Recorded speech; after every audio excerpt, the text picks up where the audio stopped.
अस्सलाम वालेकुम dear students.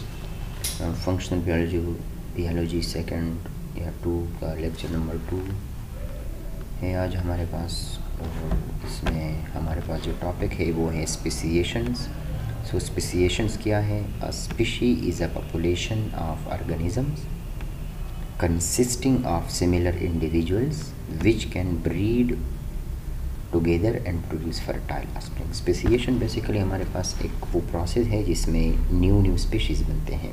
So basically species की डिफिनीशन यहाँ पे आपको दी है कि स्पीशी जो है वो हमारे पास ऑर्गेनिजम्स की जो है ना एक पॉपुलेशन है जिसमें सिमिलर इंडिविजुअल्स आते हैं, और वो ऐसे इंडिविजुअल जो फ्रीली इंटरब्रीड भी करते हैं और अपने बच्चों को जन्म देते हैं, लेकिन वो भी बेसिकली फर्टाइल ऑफस्प्रिंग हो। और ये process by which new species develop from the existing species is known as speciation. और वो प्रोसेस जिसके ज़रिए से हम एग्जिस्टिंग स्पीशीज़ से न्यू स्पीशीज़ को इवॉल्व करते हैं, इस प्रोसेस को बेसिकली स्पेसिएशन के नाम से याद किया जाता है। कुछ फैक्टर है हमारे पास जिसकी वजह से स्पेसिएशंस का प्रोसेस मेंटेन रहता है, जैसे जियोग्राफिकल आइसोलेशन है पॉपुलेशन की, जिसमें हमारे पास मुख्तलिफ बैरियर्स की बुनियाद पे यानी मुख्तलिफ रुकावटों की बुनियाद पे जियोग्राफिकल आइसोलेशन या सेपरेशन आ जाते हैं पॉपुलेशन में, जिसकी वजह से न्यू जगह पे न्यू जियोग्राफिकल पॉइंट पे हमारे पास न्यू स्पीशी आ जाती है। The geographical isolation leads to reproductive isolation due to which there is no flow of the genes between the separated group of population. Geographical distribution से ज़ाहिरी बात है हमारे पास स्पीशी एक दूसरे से दूर चले जाते हैं, जिसकी वजह से रिप्रोडक्टिव आइसोलेशन भी आ जाता है, यानी उनके रिप्रोडक्टिव मेथड्स भी एक दूसरे से डिफरेंट हो जाते हैं। और ज़ाहिरी बात है जब हमारे पास उनकी रिप्रोडक्शन एक दूसरे से मुख्तलिफ हो जाएंगे या वो अपने अपोजिट सेक्स को मतलब वो कहीं और छोड़ देंगे, तो ज़ाहिरी बात है वहाँ पर उनकी जो रिप्रोडक्शन होगी मेल फीमेल के दरमियान, तो वहाँ पर कोई जीन फ्लो नहीं होगा, जिसकी वजह से हमारे पास न्यू किस्म के पॉपुलेशन की ग्रुप्स बन जाएंगे।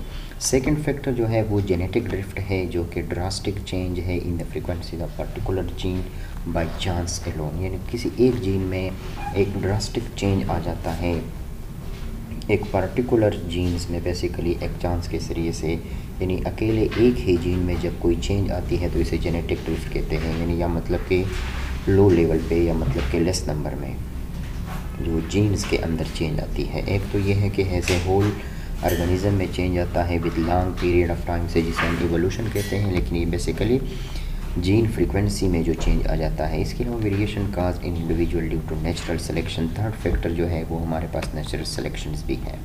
तो यहाँ पर स्पेसिएशन मैकेनिज़म्स दिया हुआ है। फर्स्ट ऑफ ऑल एलोपेट्रिक्स टाइप्स हैं जो जोग्राफिकल सेपरेशन भी कहते हैं, जो हमारे पास जोग्राफिकल एक दूसरे से सेपरेट हो जाती है। नो मोर जीन फ्लो, ज़ाहिरी बात है तो फिर उन पॉपुलेशन में वो जीन फ्लो भी रुक जाती है। सो ये एक प्रूफ है कि न्यू बाई स्पीशी जो है वो हमारे पास आ जाते हैं।